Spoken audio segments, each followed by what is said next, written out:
Corona virus मतलब एक खतरनाक महामारी। दुनिया का बड़ा हिस्सा इसकी चपेट में आ चुका है। दुनिया भर को अपने आतंक से सताने वाला अमेरिका इस अजाब की गिरफ्त में आकर घुटने टेक चुका है। दुनिया भर के तमाम साइंटिस्ट, बड़े बड़े डॉक्टर इसका इलाज तलाशने में रात दिन एक किए हुए हैं। दुनिया भर ने इसकी रोकथाम के लिए सोशल डिस्टेंसिंग और लॉकडाउन जैसे फार्मूले अपनाना शुरू कर दिए। भारत में भी लॉकडाउन का फार्मूला अपनाया जा रहा है। मजहब, पार्टी, जगह का फर्क नहीं रहा, सभी लॉकडाउन को तन मन धन से अपना रहे हैं। हालांकि देश के कुछ दुश्मनों और पालतू मीडिया ने कोरोना की वजह मुसलमानों और इस्लाम को साबित करने के लिए नंगा नाच शुरू कर दिया। आइए हम बताते हैं कि लॉकडाउन और सोशल डिस्टेंसिंग का ये फार्मूला कोई अजूबा नहीं है। दरअसल लगभग 1400 साल पहले पैगंबर इस्लाम हज़रत मोहम्मद रसूलुल्लाह ने लॉकडाउन और सोशल डिस्टेंसिंग का रास्ता बताया था। पूरे गौर से सुनिए फरमाने रसूल। ताला कुरान और सुन्नत की रोशनी में सबसे पहली बात यह है कि जो कहा जा रहा है कि मुलाकात नहीं करना, देखिए ये मेरे सामने जो किताब है ये है सहीह मुस्लिम। ये देखिए आप, ये सहीह मुस्लिम है। ये बुखारी शरीफ के बाद सबसे अहम तरीन किताब है हदीस शरीफ की।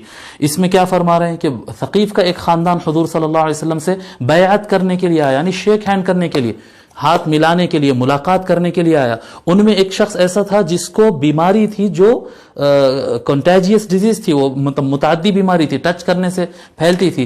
हुजूर सल्लल्लाहु अलैहि वसल्लम उस शख्स से मुलाकात ही नहीं की। देखिए यहाँ पर कान फी वफ़द सक़ीफ़ रजुल मजज़ूम फ़अरसल इलैहि नबी सल्लल्लाहु अलैहि वसल्लम इन्ना क़द बायअनाक फ़रजिअ।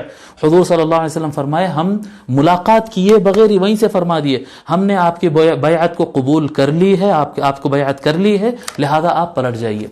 मेरे मोहतरम बुजुर्गों और दोस्तों, ऐसे वक्त में मुलाकात नहीं करना सुन्नत है। और हाथ मिलाना क्या है? जब सलाम करते हैं हाथ मिलाना, मुसाफहा, शेक हैंड करना, ये सुन्नत है। शेक हैंड करना सुन्नत है और ऐसे मौके पर शेक हैंड नहीं करना सुन्नत है। ये बात आप जहन में रख लीजिए। और एक बात इसके अंदर मैं आपको बता दूं, पॉइंट नंबर 2, कोई भी आदमी बीमार हो सकता है, कोई भी आदमी बीमार हो सकता है। ये बीमारी ऐसी है कि अगर किसी को लग जाए तो उसके सिम्टम्स और उसके निशानियां तकरीबन 8, 10, 15 दिन के बाद जाहिर होते हैं। तो किसके अंदर वायरस है नहीं मालूम होता है। ऐसे टाइम पे एहतियात करना लाजिम है। ये देखिए मुस्लिम शरीफ में हुजूर सल्लल्लाहु अलैहि वसल्लम क्या फरमाते हैं? फरमाते ला यूरिदु मुमरिदुन अला मुसिह। आका सल्लल्लाहु अलैहि वसल्लम फरमाते हैं कि कोई बीमार, कोई सेहतमंद आदमी से मुलाकात ना करे। किसी बीमार को पेश मत करो सेहतमंद आदमी के। ये उस वक्त के लिए है ये अहकाम जबकि बीमारी फैलने वाली बीमारी हो। ये हुजूर सल्लल्लाहु अलैहि वसल्लम के फरामीन हमारे सामने हैं।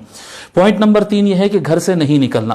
देखिए ये सही हदीस है। हुजूर सल्लल्लाहु अलैहि वसल्लम फरमाए, जब कभी कोई फैलने वाली बीमारी पड़े, फलैसा रजुलुन यक़अउ ताउन फयमकुसु फी बैती, यानी फैलने वाली जब बीमारी आ जाए जिससे मौत आ सकती हो, ऐसी बीमारी जिस वक्त फैले तो अगर कोई आदमी अपने घर में बैठा रहा, अपने घर में बैठा रहा सब्र करते हुए, मुहतसिबन, और इस नियत से कि सवाब मिलेगा। ये नहीं कि आप मस्जिद को जाएंगे और कहीं और जाएंगे तो आपको सवाब मिलेगा, नहीं। ऐसे टाइम पे कहीं नहीं जाएंगे, घर में बैठेंगे तो अल्लाह ताला ज्यादा सवाब देगा। जी, यअलमु अन्नहु ला युसीबु इल्ला मा कतबल्लाहु लहु। इसका मतलब ये नहीं है कि उसका ईमान कमजोर है, उसको यकीन है। हुजूर सल्लल्लाहु अलैहि वसल्लम फरमा रहे, उसको यकीन है कि उसको वही होगा जो अल्लाह ने लिखा है। उसके बावजूद वो घर में बैठता है, एहतियात करता है।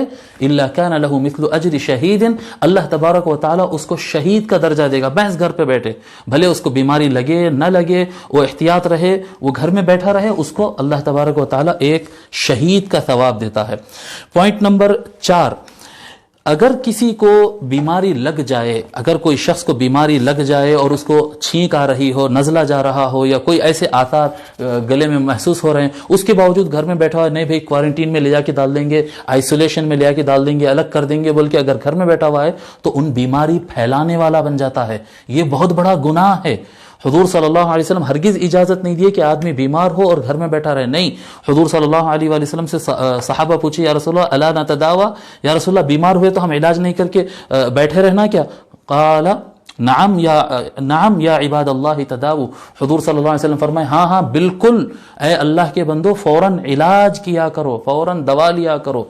लिहाजा अगर किसी के अंदर सिम्टम्स ऐसे जाहिर हो रहे हैं, किसी को ऐसा नजर आ रहे हैं, तो ये आप मत समझो कि मैं छुप जाऊंगा, घर में बैठ जाऊंगा, इससे महफूज रहूंगा। नहीं, आपके घर में बैठ जाने से आपके घर वाले भी मुतासिर हो सकते हैं, दोस्त अहबाब, आप खुद नहीं मरेंगे बल्कि सबको लेकर मरेंगे। लिहाजा इससे एहतियात करें। ये मैं आपको तिरमिज़ी अब एबीएन दुनिया भर के मुसलमानों के साथ ही हिंदुस्तान के मुसलमानों को बताकर अपील करता है कि अगर लॉकडाउन के चलते घर में रहकर भूख से किसी की मौत होती है तो उसको गुस्ल भी दिया जाएगा, नमाज जनाजा भी होगी, अजीज़ों के कंधे भी मिलेंगे। लेकिन खुदा न करे किसी की कोरोना से मौत होती है तो ना गुस्ल मिलेगा, ना नमाज मिलेगी और ना ही कंधे मिलेंगे। इसलिए ध्यान रखिए, घर में रहिए, राज़िक खुदा है, खाने का इंतज़ाम भी हो जाएगा।